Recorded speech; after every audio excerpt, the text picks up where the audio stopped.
lupa subscribe my channel. Dunia ini akan hancur jika semua orang berterus terang. Okay, hai. Bersama saya, Mr. Do. Di mana siapa tak kenal saya adalah dulunya penggiat teater indie. Di mana isu ini berbangkit bukan saya nak berceritakan tentang kisah Datuk Fauzi Ahmad Daud, di mana isu baru berbangkit baru-baru ni tentang teater yang dibuat and then tidak dapat membuat pembayaran lunas secara penuh kepada tim. Hari ni sebenarnya saya nak cerita tentang pengalaman lah, di mana memang ada berlakunya banyak isu-isu tentang pelunasan pembayaran di dalam sektor teater lah. Dia bukan industri lah. Teater ni pun bukanlah satu tempat yang di mana satu industri yang besar, di mana ia satu kelompok kecil yang kita bermain api. Maksud begitulah. Dalam teater pun di mana ada juga isu ni sebenarnya dah lama dah, bukan baru-baru ni. Memang dalam sektor teater memang isu pembayaran ni akan berlaku dalam suatu produksi tu. Tak kira produksi itu terkenal atau produksi itu biasa, standard ataupun tak terkenal langsung. Memang berlaku, di mana kadang-kadang mereka membuat satu perjanjian kontrak bersama tim dan sebagainya, akan dibayar sekian, tetapi biasanya orang akan membuat pembayaran advance lah, pembayaran pendahuluan lah, sebanyak mungkin berapa persen, 30% ke kan, 40% ke something, and then lepas habis show biasanya kita akan bayar lah, lunas.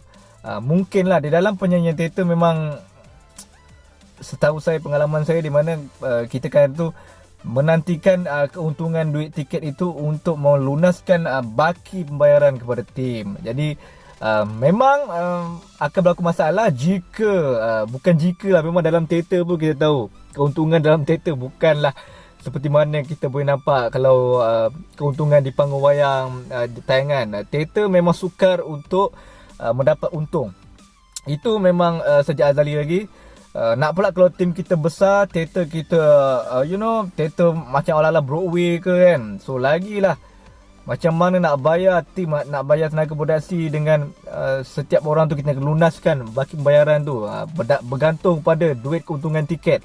Jika tidak untung, bagaimana produser, bagaimana untuk mereka menyelamatkan mereka daripada terkena kecaman dan sebagainya. Mungkin nak kena buat pinjaman bank, menggadaikan apa-apa harta yang ada untuk melunaskan. Tapi mereka berani mati, produser ni berani mati buat teater dan menunggu hasil kutipan tiket di akhir jalan dan membayar secara full payment kepada tim produksi. Tapi jika tidak, mereka terpaksa menggadaikan diri mereka, menggadaikan segala harta benda mereka ada untuk melunaskan dan mengambil masa yang sangat lama untuk mencairkan aset dan sebagainya. Jadi saya sebenarnya terpanggil, bila saya tengok di Facebook ramai kawan-kawan bercerita tentang berbangkit isu-isu teater, di mana pembayaran teater dah lama tunggu beberapa bulan, hampir bertahun tak dapat dilunaskan, dan ada produser yang lebih teruk tidak menjawab apa-apa dan menghilangkan diri, mungkin sampai tahap diorang blok dan sebagainya. Puak-puak yang macam ni memang saya marah. Sebab apa? Mereka ni seolah-olah menggunakan orang teater ni sebagai alat perkakas, di mana macam kita gunalah diorang satu kelompok teater. Teater ni bukan apa kira sangat, diorang fikir kita gunakan budak-budak ni, kita gunakan orang macam ni. Lepas tu kita janjilah bayar kontrak, entah kontrak betul atau tidak. Dia letakkan untuk kita sign, kita pula masa tu mungkin budak-budak baru nak up, atau kita masa tu pun tak tahu apa-apa, so kita ditipu oleh produser begini.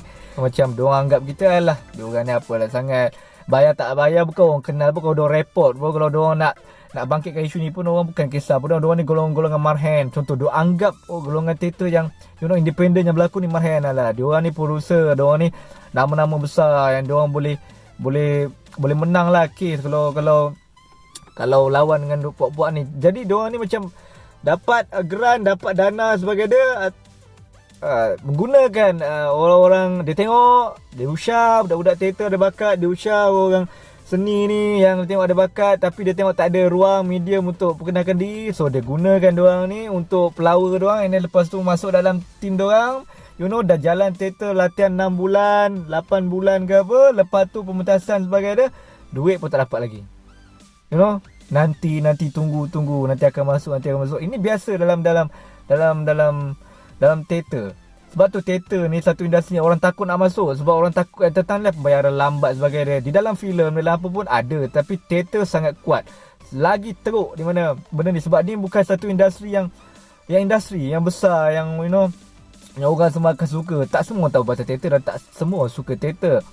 Dan orang yang buat teater sekarang adalah untuk orang kata tidak mau menghapuskan rantaian teater tu. So diorang buat teater ni dari tahun ke tahun, dari bulan ke bulan, untuk membuatkan bahawa teater ni sentiasa wujud. Di mana ada satu slogan yang mengatakan bahawa you do or die. Jika kalau kita tak buat teater akan mati. So maknanya diorang do supaya teater ni tidak hapus dek zaman lah. So macam sekarang ni pun kita tahu di Revolution Stage yang sentiasa produce teater every month. Kerana apa? Kita tak nak hapuskan rantaian teater, supaya anak-anak, budak-budak tahu apa itu teater. So mereka do untuk tidak mematikan teater. So maknanya you do or die. So kita pilih untuk do supaya tidak diekan teater tu. Saya nak cerita lah bahawa memang saya pun kalau menjadi producer dan sebagainya, saya memang sangat takut apabila kita produce teater and lepas tu kita tidak membayar kita punya team secara setimpal dari mana apa yang dia buat. So kita bayar diorang, tapi jangan kita bayar diorang, maksud dia jangan sampai diorang tak dapat apa yang hak diorang. Kalau kita sebagai producer tak dapat pulangan ke apa, gagal, rugi, itu biarkan kita, sebab kita yang nak buat. So sebagai producer, saya punya pengalaman, saya takkan biarkan saya punya team orang kata tak dapat hak dia. Kita akan bagi hak dia, biar kita ni tak dapat apa. Sebab kita yang nak buat, ini projek kita, mereka membantu kita, itu sudah jadi satu kita sangat menghargai lah. So saya cuba nak ceritakan di ujung jalan video ni, di mana isu ni berbangkit. So sebab saya terkesan macam tercuit lah nak menceritakan tentang di dalam teater industri, dalam sektor teater, memang isu pembayaran ini sudah lama berlaku.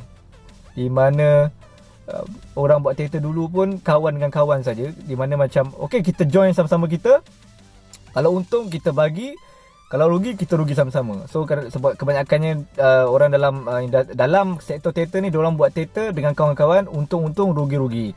So di mana bila berlakunya isu di mana producer ni tidak mengenali tim yang diajak, mungkin bukan kawan-kawan kan, bukan kawan-kawan, dia ajak untuk join tim produksi dia, tidak mengenali antara satu sama lain. Itu yang buatkan perkara jadi besar, di mana tidak ada toleransi dan mungkin tidak ada ada something mutual feeling yang kawan dengan kawan. So tak adalah rasa macam rugi, kita tahu kita rugi, tak apa, kita sama-sama rugi kan. Tak ada. So maknanya mereka ni satu entiti yang berbeza. So bergabung, jadilah satu masalah bila pembayaran tu tidak dapat lunaskan dengan betul dan kontrak dilanggar ataupun dan sebagainya. Tapi kalau dengan kawan-kawan, teater ni biasa dibuat dengan kawan-kawan, kawan A, kawan B, C bergabung buat teater, untung-untung, rugi-rugi, mereka tidak ada isu pembayaran sebab mereka tahu sama-sama rugi, sama-sama untung.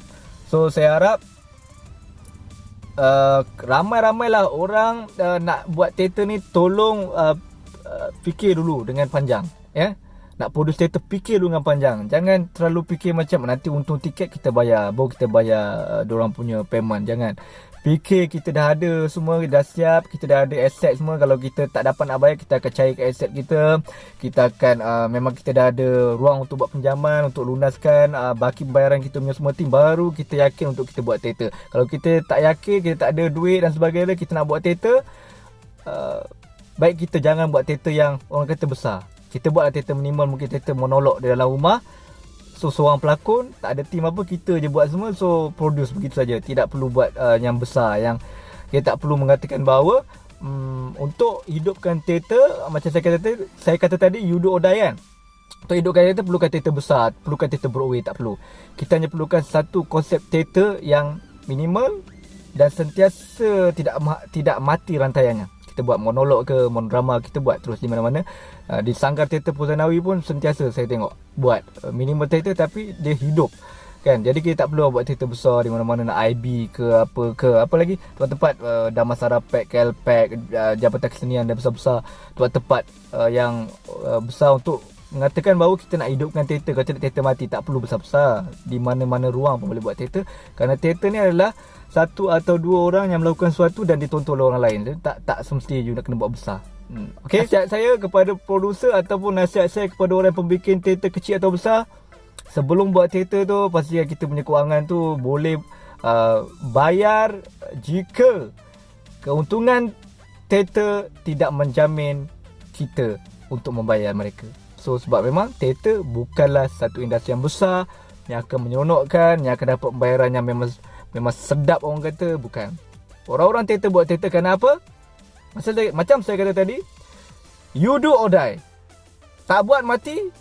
Jadi kita buat untuk meneruskan rantaian teater di Malaysia. Okey, jumpa lagi saya Mr. Don. Don bukan donkey.